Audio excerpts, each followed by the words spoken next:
Bonjour et bienvenue. On ne s'en rend pas forcément bien compte depuis la France, mais le nom des rois d'Anglais est absolument capital. En effet, la monarchie n'est plus que symbolique. Et le premier symbole, le plus important, c'est évidemment le nom du roi. Or, Charles III est probablement le nom le plus mal choisi de toute l'histoire de la monarchie anglaise. Charles lui-même le savait d'ailleurs quand il avait annoncé il y a une vingtaine d'années qu'il ne serait pas roi sous le nom de Charles III. Alors évidemment, Charles c'est son prénom, mais ce n'est que son premier prénom. Il s'appelle Charles Philippe Arthur George. Son grand-père, le roi George VI, s'appelait Albert Frédéric Arthur George, et quand il est devenu roi, il a choisi de s'appeler George VI. Il y avait donc des alternatives possibles. D'autant plus qu'aucune loi n'interdit de choisir un nom de reine qui ne soit même pas dans les prénoms de naissance du prétendant. Alors ça s'est jamais fait, mais rien ne l'interdit. Si on regarde bien la chronologie qui suit le décès d'Élisabeth d'ailleurs, un certain nombre de détails sont très intéressants. D'une part, lorsqu'elle est décédée, Buckingham a annoncé « La reine est morte, vive le roi ». Or, jusque-là, on donnait toujours le nom du nouveau roi. Le roi George V est mort, vive le roi George VI. Le roi George VI est mort, vive la reine Élisabeth. Là, on a juste dit « La reine est morte, vive le roi », sans donner le nom de Charles III. Quelques jours après, lors de son premier discours en tant que roi, Charles lui-même ne s'est pas présenté. D'habitude, les rois commencent toujours leur premier discours par « nous », nous, c'est le pluriel de majesté. Nous, George VI, nous, Élisabeth. Et là, Charles a commencé par nous, sans se présenter, sans donner son nom de règne officiel. La première personne qui a donné le nom de règne officiel du roi, c'est la première ministre, Liz Truss, quelques jours après. Or, il existe depuis la nuit des temps une lutte d'influence entre le Parlement et le roi. Alors pas vraiment une lutte de pouvoir, ça la Constitution est très claire, mais une lutte d'influence. Il n'est pas impossible que Liz Truss ait voulu tirer le tapis sous les pieds de Charles en l'affublant de ce nom de Charles III. Parce qu'une fois qu'elle l'a annoncé, il est tout à fait impossible pour Buckingham de dire « non, tiens, finalement, c'est pas le vrai nom du roi, on va revenir en arrière, en fait, il va s'appeler George VII ». Ça, c'est tout simplement inenvisageable. Là, on décrédibilise l'institution royale, le Parlement, toute la politique et l'Angleterre. Une fois que le nom de Charles III est lancé, on est obligé de faire avec. Alors, qu'est-ce qui fait de Charles III un si mauvais nom pour un roi? La monarchie britannique a été mise à mal à plusieurs reprises. Elle a même été abolie en 1649, quand les Anglais ont fait leur révolution et décapité leur roi. Charles Ier. Charles Ier avait voulu gouverner sans le Parlement. À un moment où en France, on avait Louis XIII qui commençait à s'affirmer, Louis XIV qui allait prendre une importance encore plus forte derrière, la monarchie prenait du poids, mais en Angleterre c'était l'inverse. C'est le Parlement qui commençait à prendre les rênes du pouvoir de façon indiscutable. Charles a eu le tort d'engager un bras de fer qu'il a perdu. Quand son fils Charles II va restaurer la monarchie en 1660, il bénéficie d'abord d'un état de grâce. Mais rapidement, les choses se compliquent parce que Charles II est secrètement catholique. Alors je dis secrètement, tout le monde est au courant qu'il est catholique. Mais comme le roi est chef de l'Église d'Angleterre, qui n'est pas catholique, Charles II ne le revendique pas. Il pratique le culte anglican, respecte les cérémonies. Il a bien essayé d'imposer quelques édits de tolérance envers les catholiques qui n'ont pas été très bien pris, mais il joue son rôle de chef de l'Église d'Angleterre et donc de roi. Là-dessus, il suit un peu l'exemple de son grand-père, Henri IV, notre Henri IV, le vert galant, qui disait que Paris vaut bien une messe, et qui s'est donc converti au catholicisme. Charles II a fait un peu le chemin inverse, il s'est converti au protestantisme, au moins en apparence, parce que Londres valait bien une messe. Charles II va innover dans beaucoup de domaines et ce n'est pas forcément plus mal. D'une part, il va introduire l'usage de boire du thé plusieurs fois par jour en Angleterre. Et alors ça, si ce n'est pas un trait caractéristique des Anglais, il n'y a aucun trait caractéristique des Anglais. Il va également permettre aux femmes de jouer au théâtre. Jusque-là, tous les rôles étaient joués par des hommes, y compris les rôles féminins. Si vous regardez la tirade finale de As You Like It, de William Shakespeare, on a un personnage de femme déguisée en homme qui se fait passer pour une femme déguisée en homme, et le personnage est joué par un homme qui prétend donc être une femme. Ça fait une mise en abîme très très amusante sur le fait que seuls les hommes pouvaient jouer les rôles de femmes. Ça change avec Charles II, et tant mieux. Seulement voilà, Charles II n'est pas resté dans les mémoires collectives comme l'introducteur du thé. Charles II était un bon vivant. On le surnommait The Merry King, le roi joyeux ou le roi qui ne s'ennuie pas. En effet, on lui connaît au moins 13 maîtresses, avec lesquelles il a eu entre 13 et 19 enfants. Il n'a pas eu d'enfants légitimes dans les liens du mariage, donc pas d'héritier, mais au moins 19 enfants avec 13 maîtresses. Quand on est le chef de l'Église d'Angleterre, c'est pas terrible. Et puis quand Charles, le prince Charles, donc l'actuel Charles III, choisit le nom de Charles, ça rappelle dans l'imaginaire collectif cette tendance à l'infidélité. Or, on sait que Charles trompait Diana avant même leur mariage. Alors, à sa décharge, tous les rois et toutes les reines, y compris Élisabeth, ont eu des amants ou des maîtresses. Mais le nom de Charles vraiment pose problème sur ce point-là. Charles n'a eu qu'une seule maîtresse, en tout cas qu'on sache, Camilla, mais cette étiquette d'adultère colle au nom de Charles, et quand l'adultère avec Camilla a été aussi médiatique et aussi problématique, choisir le nom de Charles qui rappelle Charles Ier, le roi décapité, et Charles II, le roi qui trompe sa femme, c'est pas forcément très heureux. Enfin, le nom de Charles III pose problème parce qu'il y a déjà eu un Charles III. Pas en Angleterre, mais en Écosse. Lorsque Jacques II est déposé, il est remplacé par sa nièce et le mari de sa nièce, mais le descendant de Jacques II, prétendant au trône, se fait reconnaître roi d'Écosse sous le nom de Charles III. Or, l'Écosse est une composante essentielle du Royaume-Uni. Historiquement, le Royaume-Uni, c'est même le roi d'Écosse, Jacques VI, qui devient roi d'Écosse et d'Angleterre. Considérez donc que les rois que les Écossais se sont choisis, on peut les ignorer et reprendre leur nom sans aucun problème, c'est peut-être pas très bienvenu à une époque où l'Écosse multiplie les référendums sur l'indépendance. Le fils de Charles, William, est allé à l'université à St Andrews, au lieu d'aller à Oxford ou Cambridge comme tous les princes qui l'ont précédé.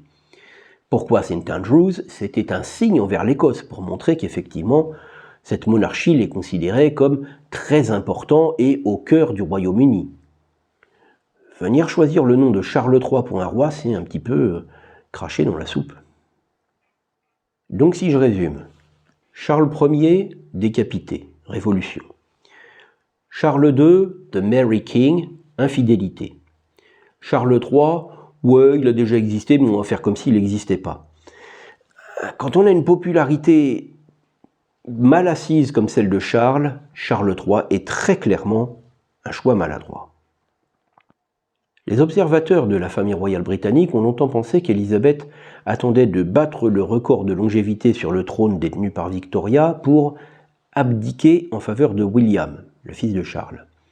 William est extrêmement populaire. D'une part, il est allé à l'université en Écosse et il a épousé une roturière. Charles, par contre, est beaucoup moins populaire, surtout depuis qu'il a divorcé de Diana. Divorcé ? Comment on peut être chef de l'Église d'Angleterre en étant divorcé alors que l'Église d'Angleterre ne reconnaît pas le divorce? Bon, alors maintenant que Diana est morte, Charles est veuf, tout va bien. De plus, Élisabeth avait parfaitement conscience du fait que la monarchie ne tenait plus qu'à un fil. Certain nombre d'indices le montrent. Alors, ils sont souvent passés inaperçus des non-spécialistes, mais j'attire votre attention dessus. Il y a 30 ans, tous les Britanniques payaient 1 livre d'impôt par an, à peu près 1 euro, un tout petit peu plus d'1 euro par an d'impôt pour la couronne. Aujourd'hui, c'est la couronne qui paye des impôts pour le peuple. quand même un petit signe de déchéance. Pendant le Covid, Élisabeth a fait comme dans à peu près tous les pays occidentaux, elle a reculé les élections. Or, le roi en Angleterre n'a pas le droit de maintenir en poste un Premier ministre qui ne soit pas issu des urnes, qui ne soit pas issu des élections. Et depuis Charles II, depuis la restauration de Charles II, les élections doivent avoir lieu au moins une fois tous les 5 ans. Là, ça a fait 5 ans et 2 mois. Elle a maintenu Boris Johnson en place. Ça tombe sous le coup du bon sens, mais la Cour suprême anglaise a considéré qu'elle abusait de ce qu'on appelle la prérogative royale. C'était à peu près le seul droit qui restait au roi, c'est lui qui nommait le Premier ministre. Bon, alors c'est purement symbolique, hein. Il ne nommait pas qui il avait envie, il nommait simplement le vainqueur du parti qui avait gagné les élections. Mais théoriquement, on parlait du gouvernement de Sa Majesté. Depuis cette décision de la Cour suprême, ce dernier droit des monarques anglais disparaît. Désormais, on ne parle plus du gouvernement de Sa Majesté. Bon alors, les traditions ont la vie dure, je pense qu'on va continuer à parler du gouvernement de Sa Majesté et à respecter les usages et les apparences, mais en droit, la prérogative royale est terminée. Alors pourquoi Élisabeth, sachant tout cela, a-t-elle choisi de ne pas abdiquer en faveur de William et de permettre donc à Charles de monter sur le trône, sachant que Charles est très impopulaire et risque d'être le dernier roi, alors que William aurait pu permettre à la monarchie de continuer. La première, Élisabeth elle-même avait promis de dédier toute sa vie aux Anglais. I declare before you all that my whole life, whether it be long or short, shall be devoted to your service and to the service of our great imperial family to which we all belong. Mais quand elle fait cette promesse en 1947, elle n'est pas encore reine. Il y a d'autres façons de servir que d'être roi. Elle aurait pu abdiquer et continuer à servir. La deuxième explication, c'est l'abdication d'Édouard VIII, l'oncle d'Élisabeth. Pour pouvoir épouser la femme qu'il aimait, une roturière américaine 2 fois divorcée. Mais les Anglais sont quand même capables de comprendre que abdiquer à 95 ans, après toute une vie de service absolument irréprochable, pour assurer la continuité de la monarchie, c'est pas tout à fait la même chose qu'abdiquer à 40 ans pour des raisons purement personnelles et égoïstes. La troisième raison est à la fois plus noble et plus déprimante. Il est possible que Élisabeth, pensant que son successeur serait peut-être le dernier roi, ait voulu jouer son rôle de garant des traditions jusqu'au bout, en faisant en sorte que la dernière passation de pouvoir se fasse normalement. En effet, dans cette dynastie depuis 1835, une seule succession s'est faite selon les règles. Quitte à avoir un dernier roi, autant qu'il soit devenu roi dans les règles, et autant que ce soit Charles. Revenons au nom de Charles et aux alternatives. Charles, Philippe, Arthur, Georges. Commençons par Arthur. Arthur est absolument hors de question. Le roi Arthur est celui qui vient unir le pays, surgit en temps de crise quand le royaume est au bord de l'éclatement. Alors le royaume est au bord de l'éclatement. Mais appeler un roi Arthur, c'est une façon de le reconnaître de façon officielle et très claire. Or, le rôle du roi est d'unifier le Royaume-Uni, pas de reconnaître que le Royaume-Uni est en train d'éclater. Georges, c'est bien, c'est un bon nom pour un roi anglais, Georges.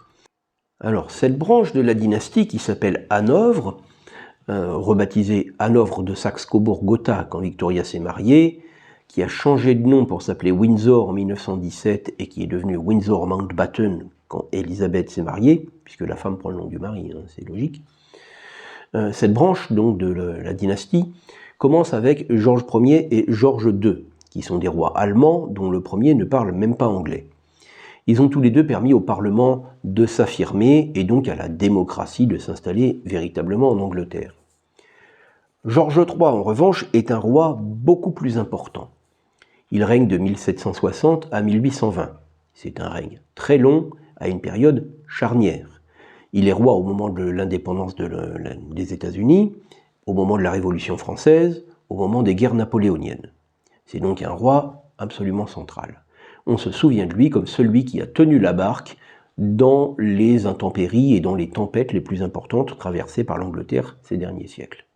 Comme il a régné très longtemps, ses fils, Georges IV et Guillaume VI, ne vont pas régner très longtemps. Ils sont déjà très vieux quand ils montent sur le trône.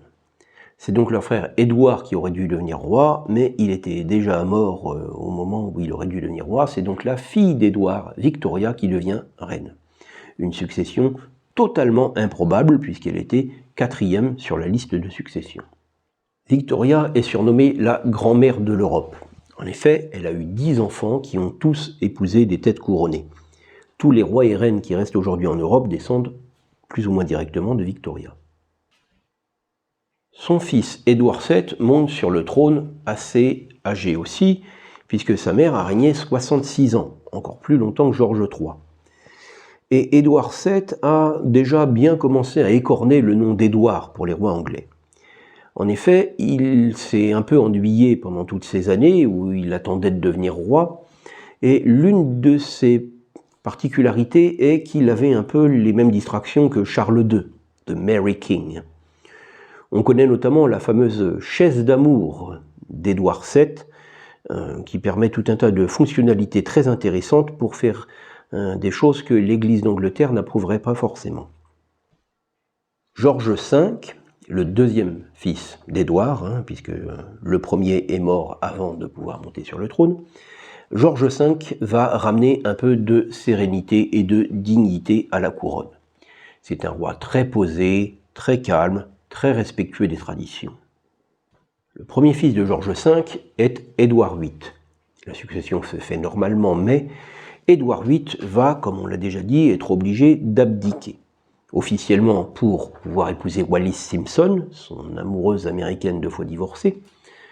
En réalité, on l'a un peu poussé vers la sortie parce qu'en 1936, sa trop forte amitié avec les dirigeants allemands de l'époque, notamment M. Adolf Hitler, n'était pas très bien vue en Angleterre. En revanche, son frère Albert monte sur le trône sous le nom de Georges VI. Il choisit Georges par référence à Georges V, donc la tradition, le roi bien posé, sérieux, en qui on peut avoir confiance. Et Georges VI va s'attirer l'amour et la ferveur des Anglais grâce à son courage et son abnégation. D'abord, c'est un roi bègue au départ. Si vous voyez le film de King's Speech, on voit l'histoire de l'accession au trône de Georges VI. À une époque où le roi commence à s'adresser régulièrement à son peuple à la radio et à la télévision, il réussit à surmonter les difficultés d'élocution et à s'adresser à son peuple dans des discours tout à fait mémorables. Et puis, pendant la Deuxième Guerre mondiale, plutôt que de se retirer vers le nord avec le gouvernement pour se mettre à l'abri quand Londres est bombardée, il reste dans Londres bombardée, au cœur de son peuple, avec son peuple. Donc Charles avait des alternatives. Lui-même, il y a 20 ans, parlait de la possibilité de s'appeler Georges VII. Mais il reste une possibilité qu'on n'a pas encore évoquée, Philippe. Philippe est le nom du père de Charles, le duc d'Édimbourg. Il a eu un peu de mal à rentrer dans les habits de prince consort au début. Il a un peu bousculé la monarchie, il a défrayé la chronique, il a eu une jeunesse un peu tumultueuse, mais il est devenu un pilier de la monarchie. Il n'était pas politiquement correct, il a été un petit peu gaffeur de temps en temps, mais sur la fin de sa vie, il était extrêmement populaire. Donc ce nom de Philippe, qui aurait été inenvisageable il y a 50 ans, était peut-être une possibilité pour Charles. En effet, il n'y a pas eu de roi Philippe. Philippe Ier, le premier, ça inaugure une nouvelle ère. Charles avait donc le choix entre Georges VII, la continuité, la tradition, le roi posé, sérieux, Philippe Ier, qui inaugure un nouveau règne, une nouvelle ère, un avenir radieux, nouveau, auquel on n'a pas encore pensé. Je continue à penser que Charles III n'était clairement pas le meilleur choix.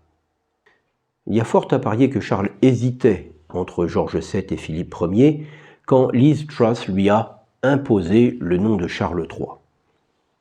L'ironie, c'est que ce nom a peut-être été imposé par une première ministre éphémère. Voilà pour ce qui est de l'accession de Charles III et son pauvre nom. Merci d'être venu. On va passer me voir à l'occasion.